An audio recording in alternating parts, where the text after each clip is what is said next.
God, thank you for providing for us and for this group of men this morning who stood as your fathers and to families here. And bless us as families to grow together in that love we just sung about.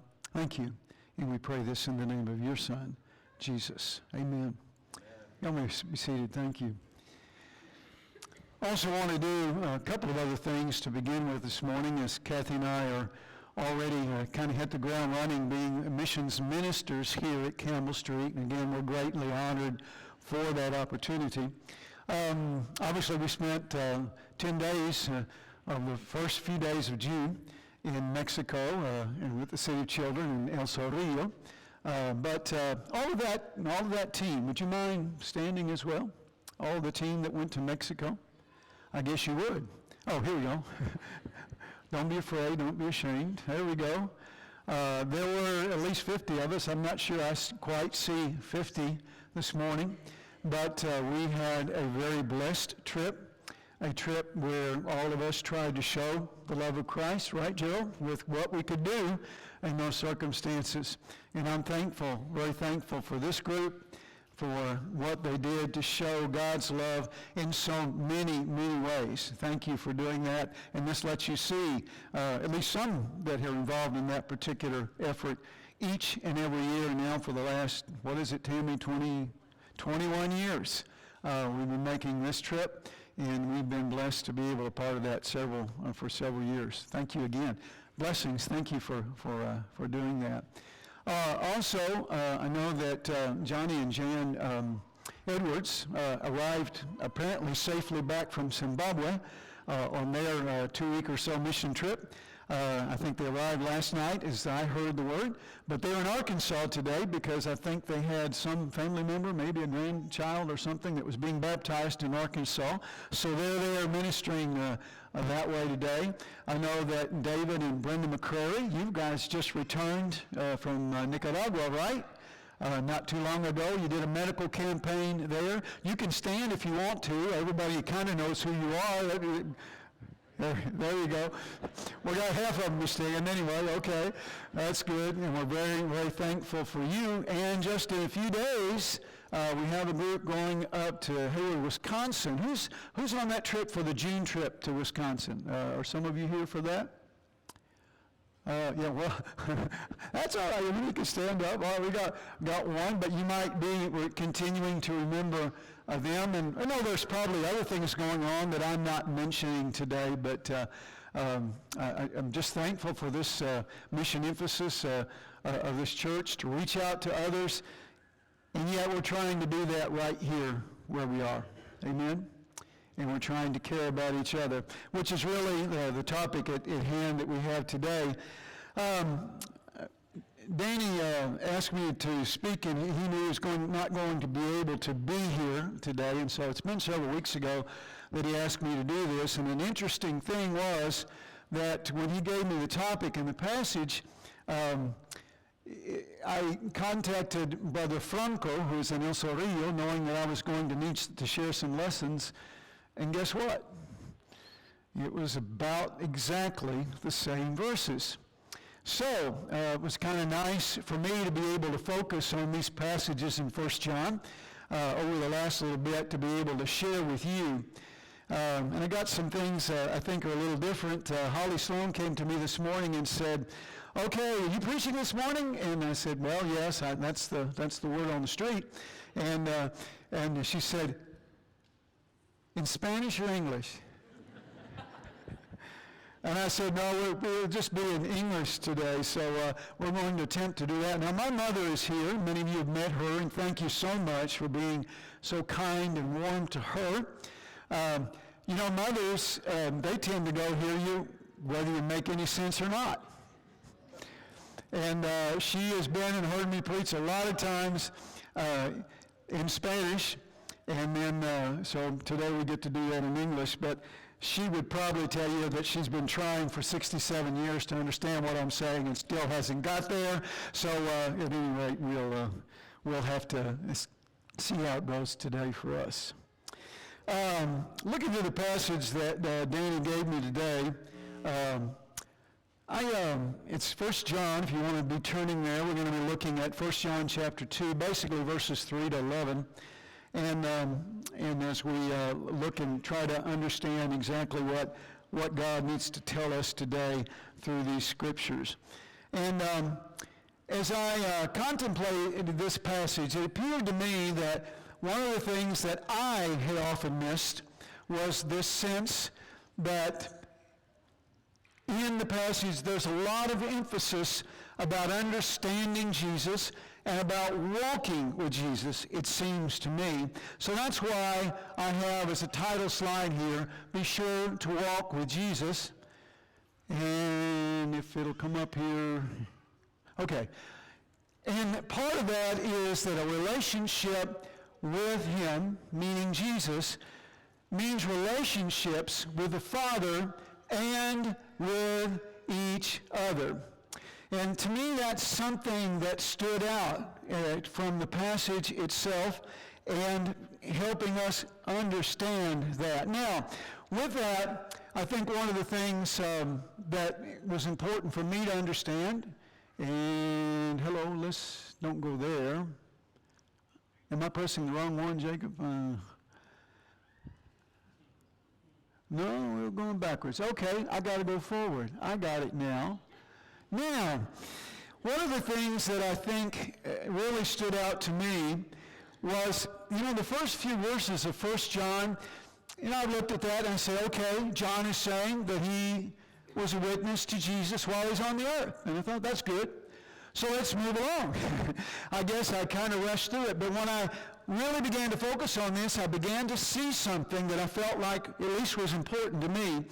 And here the statement is, as John writes in 1 John, and this time in chapter 1, we'll get to chapter 2 in a bit, but he says, that which was from the beginning, which we have heard, which we have seen with our eyes, which we have looked upon and touched with our hands, concerning the word of life.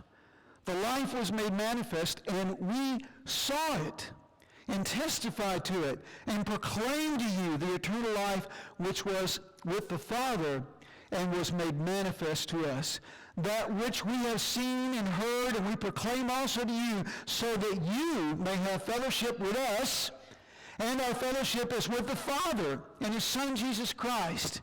And we are writing this that our joy may be complete.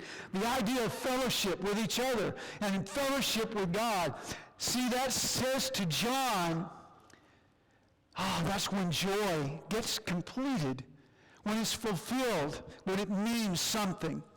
Now, as I thought about this passage, for some reason that came to mind, this question that says, well, what would be something precious about being able to walk with Jesus while he was literally, physically on the earth?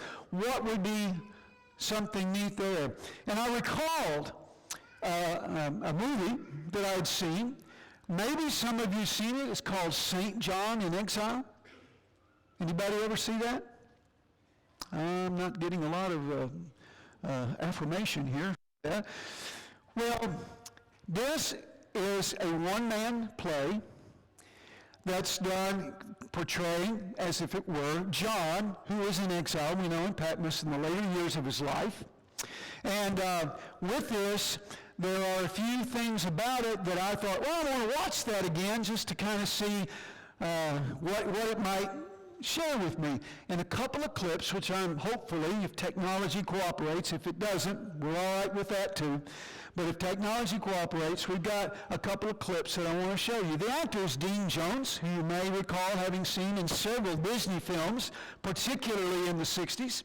In fact, at one point, he was the top male actor draw at the box office during the 60s because he was in so many Disney films. But he had a conversion to Christ later, and so as he portrays this, I think you'll see some of that conviction that he feels about it. But this first clip is John talking about seeing Jesus. And so if we can get that up, Jacob, how are we doing? Okay, we're trying. All right, so let's enjoy this little clip that talks about John meeting Jesus. I first saw Jesus on a beautiful spring day on the Jordan River, crossing called the Farborough. Andrew and I were helping the Baptist baptize there in the sunny, cool current. And suddenly I sensed a strange quiet. I looked up to see the Baptist gazing at the far shore. There was a solitary stranger stepped into the water, came, stood before the Baptist. The Baptist was usually fiery. He was subdued that day, and he said, Do you come to me when it is I who should be baptized by you? And the stranger said, Let it be so now. We must fulfill all things righteously. Well, the Baptist baptizes him there. And as the stranger leaves us, the Baptist turns to Andrew and me and says, Do you see the Holy Spirit descend on him like a dove out of heaven? This is he.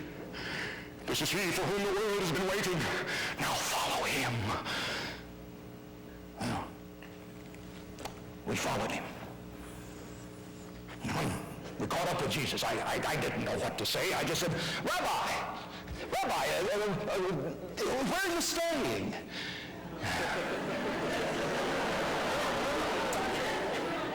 Jesus turned and said, Come and see. Well, beloved, we spent all that day with him, talking about everything in the world. And then around the fireside at night. The next morning, Jesus asked Andrew and me to go north into Galilee with him. And on that 6-day journey, I observed Jesus very closely. I sensed in him things that I'd never seen in anyone before or since. That he was intelligent and warm and loving, good, goes without saying. But in him, these were not aspirations. They were accomplishments. All made solid by a total command of mind and body. Scriptural scholarship vast. Yet, he enjoyed good company, everyday conversation. Oh, but when he spoke with someone, when he talked with you, beloved, Jesus knew your needs, your heartaches, your dearest dreams. And from that day forward, you were never the same.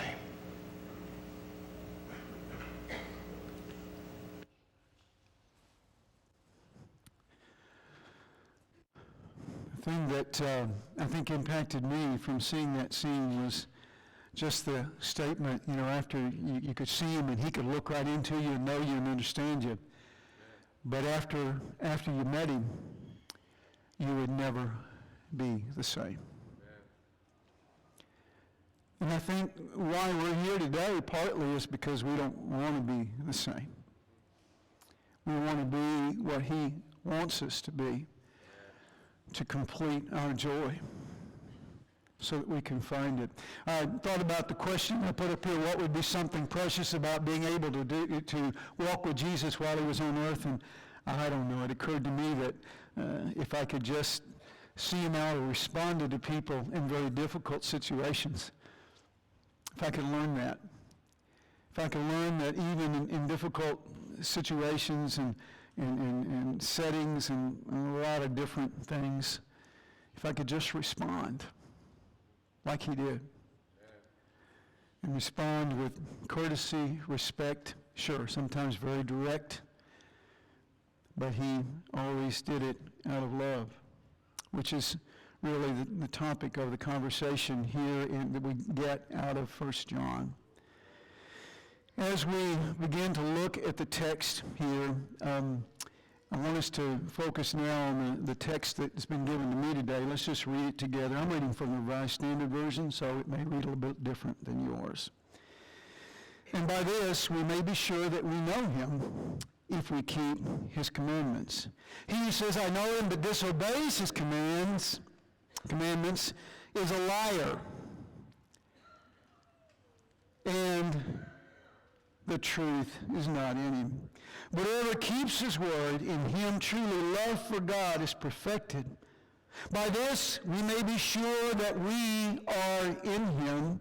He who says he abides in him ought to walk in the same way in which he walked. Beloved, I am writing you no new commandment, but an old commandment which you had from the beginning. The old commandment is the word which you have heard.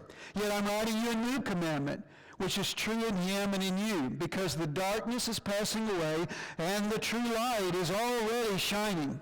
He who says he is in the light and hates his brother is in the darkness still. He who loves his brother abides in the light, and in it there is no cause for stumbling.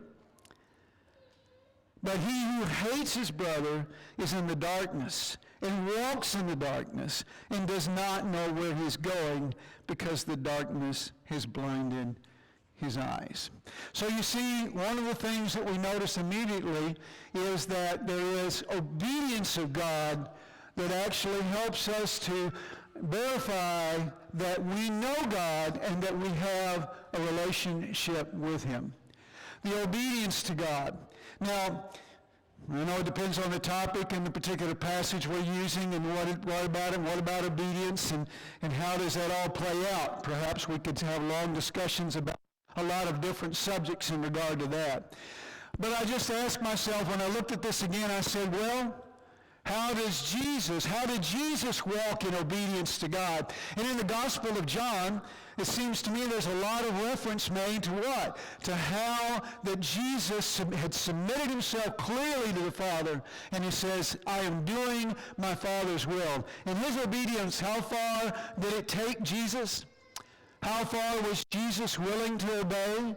In Philippians 2 and 8, Paul writes about the fact that he became obedient, even obedient unto death, giving his life so that he might follow and be obedient to God.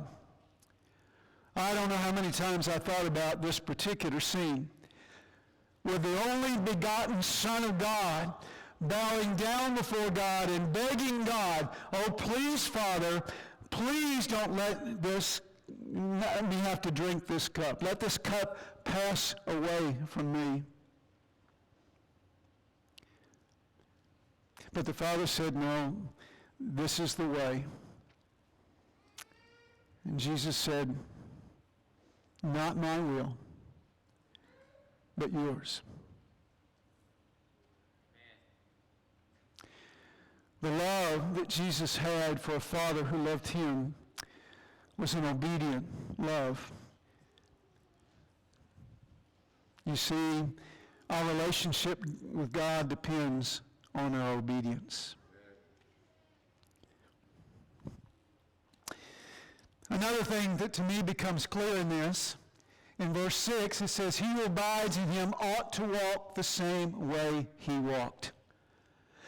You know, and I remember, using a lot 1 Peter 2:21, for that he's given us example that we follow in the steps. And in that passage, what does it tell us? Well, the steps that he's talking about are making the supreme sacrifice in obedience. So if we're going to be like Jesus, if we're going to find that relationship with Jesus and God, what does it mean? It means we need to obey.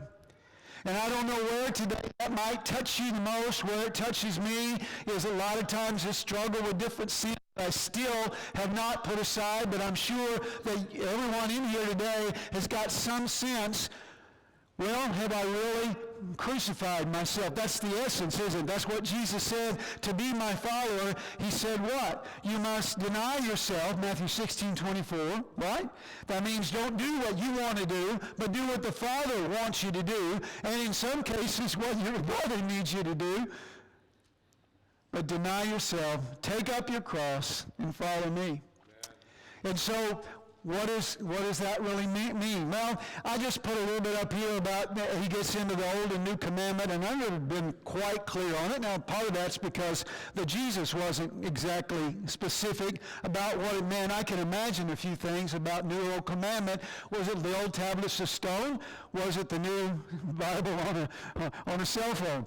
Well, the point is that in the Old Testament, obviously Deuteronomy 6:5 talks about how we should love God with all our heart, soul, strength, and mind.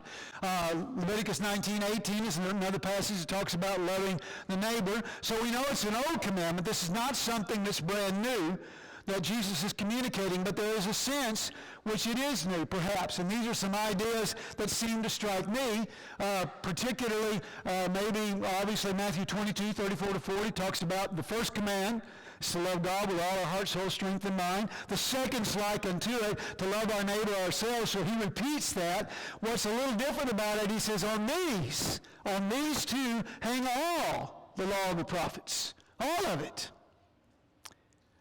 And then he goes on to talk about how we should, in Matthew 5:43-48, how we should love who? Our enemies. Our enemies. How are we going to love our enemies? Seems to me that's calling a little differently than it did in the Old Testament, where oftentimes they were told to do what? Destroy their enemies. And I understand God's purpose there, but this is a bit different.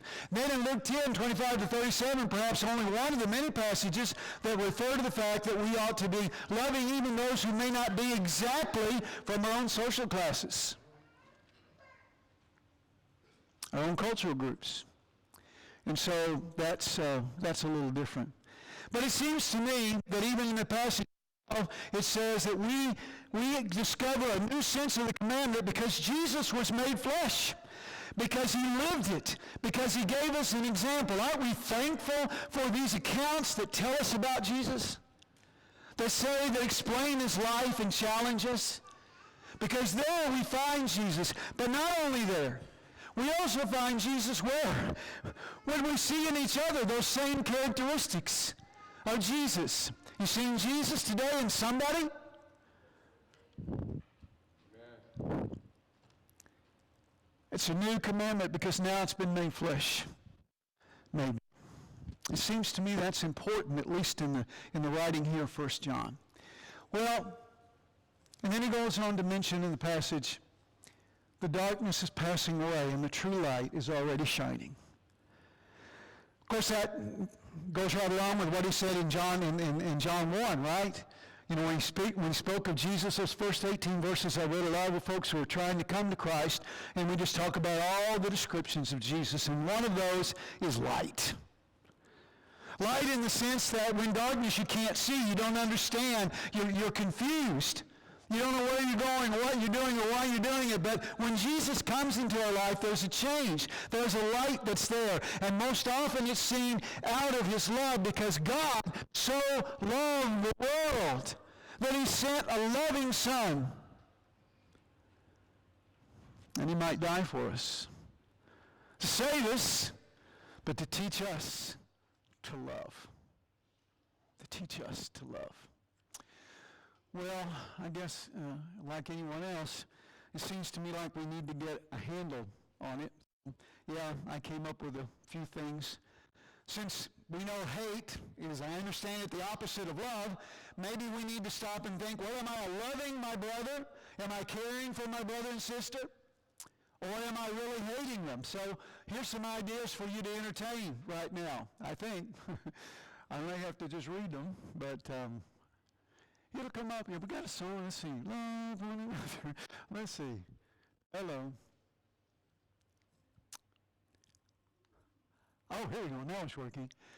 When I do not want to assemble or share with needs or be taught biblically or have anyone in my home, and I get these from Acts chapter 2, verses 44 to 46, the first Christians and the things that they did. So maybe if I don't have any need to assemble, or I'm not practicing some of the things that they did, maybe I'm hating my brother or sister.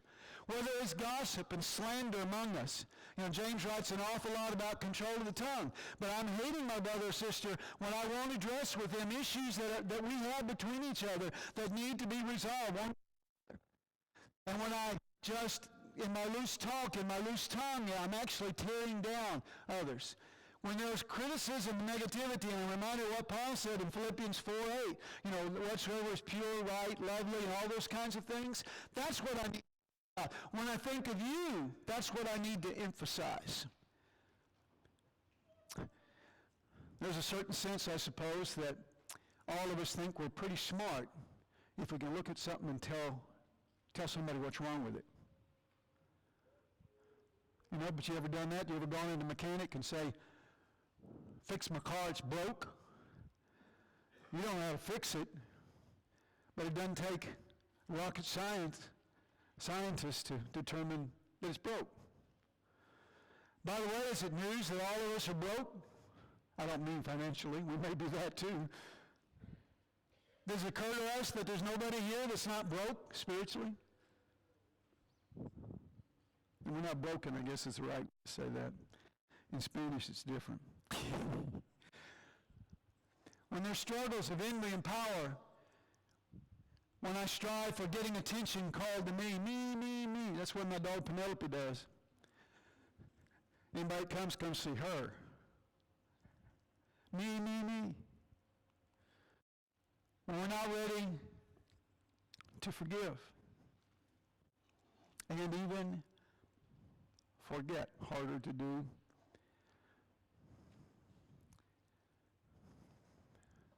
When we end up blind and not to see true life. And I think I added another one there, when we're not willing to forgive. Some things to think about. Do you love your brothers? Do we love them like we should? But let's talk about what we do when we love. Obviously, when we love, we learn to encourage each other because we all need it so badly, don't we? We need a good word. We need a kind word in this world of negativity and criticism and all that. Don't we need a good word? How about strengthening of the unity that we should have? Am I contributing toward that unity that Jesus prayed so fervently for in John 17? Oh, when I do that, then my joy is going to be completed because unity together. And that doesn't mean unity, by the way, doesn't mean we all agree about everything, does it?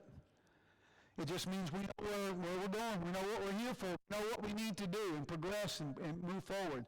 When we proclaim to the world, God sent Jesus to the earth, are we proclaiming that? Are we telling people, this is what I believe? What kind of conversations do we have with each other? Once you get past the weather and sporting events or school or whatever it is, what kind of stuff do we have? When we make ourselves accountable to one another, which helps us remain on the path of Jesus. And there's that certain sense, isn't there, to be accountable, to say, confess, be transparent. Got to spend some time yesterday with our Hispanic group, and one of the things that we were doing was that we talked about our weaknesses and we prayed for each other. That's weird, isn't it?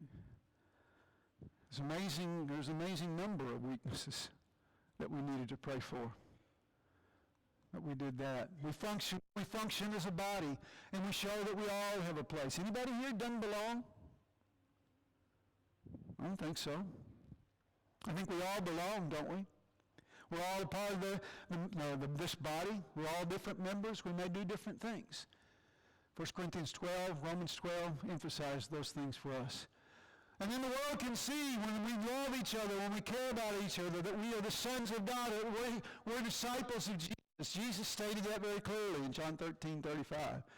And then it's interesting to me, this in this same passage in verse 10, it says, when that happens, when we love each other, there is no cause for stumbling. If we can learn to get along with each other and to love each other as Jesus has loved us and as he gave us an example, all of a sudden all these stumbling blocks get removed. Now, you and I know what? That we're never going to be quite free of stumbling blocks in relationships that are like they need to be. But we need to strive for it. We need to try for it and move forward. This is so important. I've got to say, too, that this love is costly. Jesus said, going back to the Gospel of John, John 15:13, greater love has no man than this, that he would lay down his life for Friends. There's no greater love than that. I just thought about those who've laid down their lives, even from Jesus' time. Stephen, Acts chapter 7, because he proclaimed a group that didn't.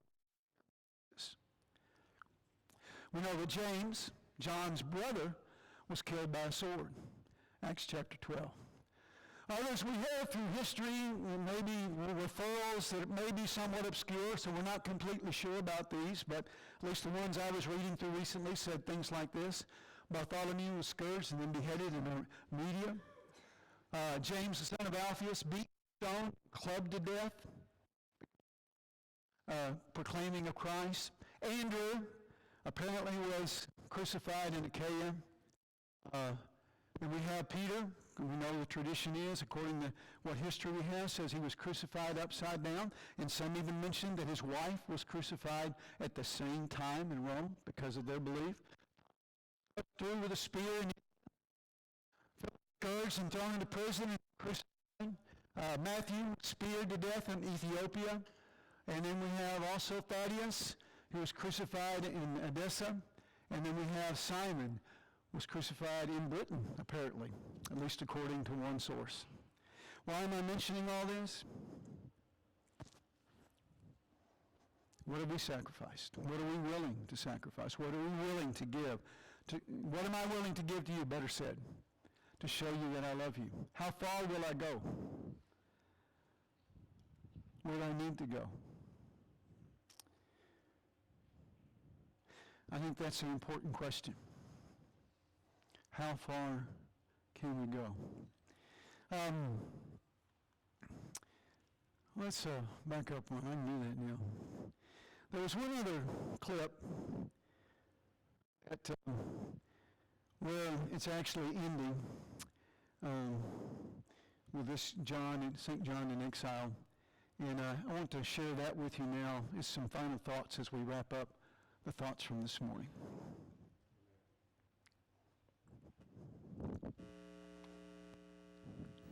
I've walked and talked with Jesus again.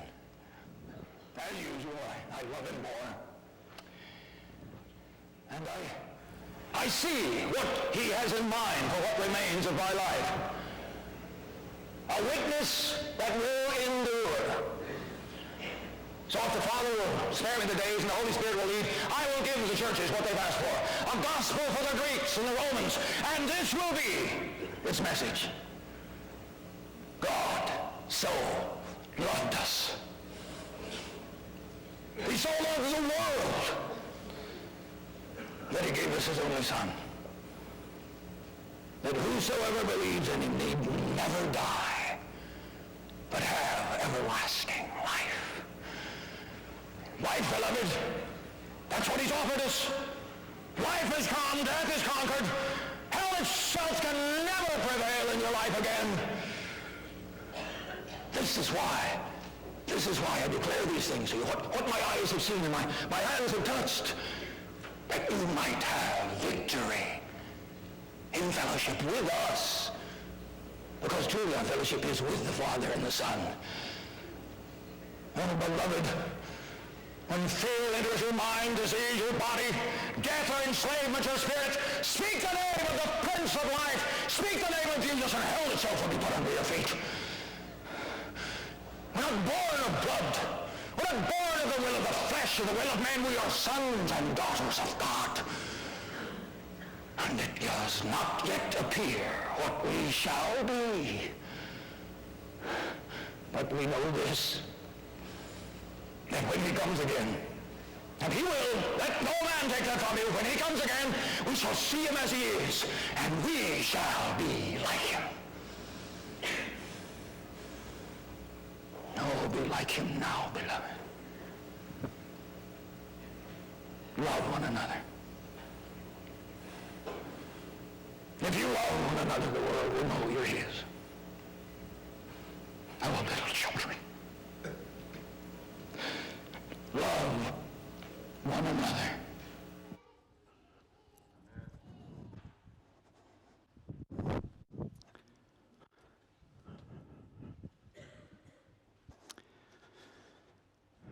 Well, Dean Jones is not John the Apostle. He kind of makes me halfway believe that.